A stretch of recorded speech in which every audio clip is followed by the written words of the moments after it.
නොබල සියලු දෙනාටම අද මා කතා කරන්න යන්නේ අපේ බුද්ධ ශාසනයට ලොකු සේවයක් කර ස්වාමීන් වහන්සේ කෙනෙක් ගැන. උන්වහන්සේගේ නම තමයි වැලිවිට අසරණ සරණසිරි සරණංකර සංඝරාජ මාහිමිපාණන් වහන්සේ.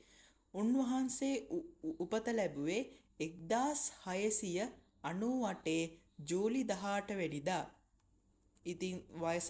ඉතින් උන්වහන්සේ කුඩා කල උන්වහන්සේගේ ගිහි කල වුණේ කුලතුංග බණ්ඩාර.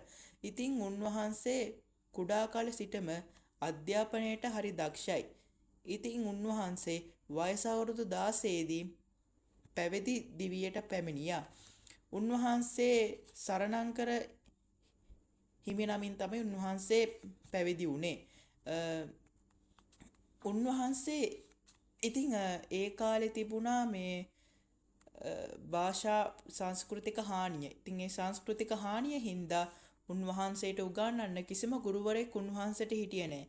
ඒ නිසා උන්වහන්සේට සිද්ධ වුණා තනියම පොත්පත් කියවලා ඒ පොත්පත්වල දැනුම වර්ධනය කරගන්න උන්වහන්සේට සිද්ධ වුණා. ඉතින් ඊටමත් ශික්ෂාකාමී අල්පේච්ඡ ජීවිතය තමයි මේ වැලිවිට අසරණ සරණ සිරි සරණංකර සංඝරාජ හිමියන්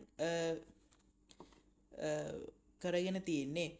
ඉතින් ඒ වගේම උන්වහන්සේ අසරණයන්ට පිහිට වුණා. ඉතින් ඒ වගේම ඒ අසරණ පුද්ගලයන්ට ධර්මයේ දේශනා කළා. ඒ අසරණ පුද්ගලයන්ව හොඳ මාර්ගයට ගන්න උත්සාහ කරා. ඒ හින්දා උන්වහන්සේට අසරණ සරණ කියන නමත් වැටුණා.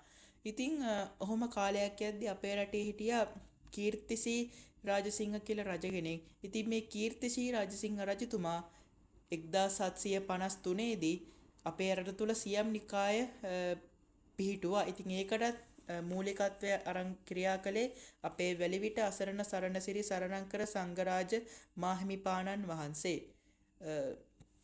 ඒ වගේම කීර්තිසී රාජසිංහ රජතුමා අපේ වැලිවිට අසරණ සරණසිරි සරණංකර සංඝරාජ මාහිමිපාණන් වහන්සේට සංඝරාජ පදවිය පූජා කළා.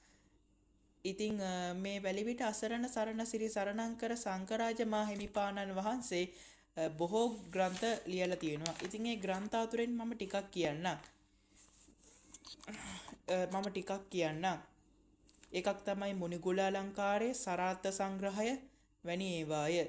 ඉතින් මෙවැනි අපරිමිත සේවයක් කළ වැලිවිට අසරණ සරණසිරි සරණංකර සංඝරාජ මාහිමිපාණන් වහන්සේ 1778 ඇසලපුර පසළොස්වක පොහොය දින අපවත් වුණා. බොහොම ස්තුතියි.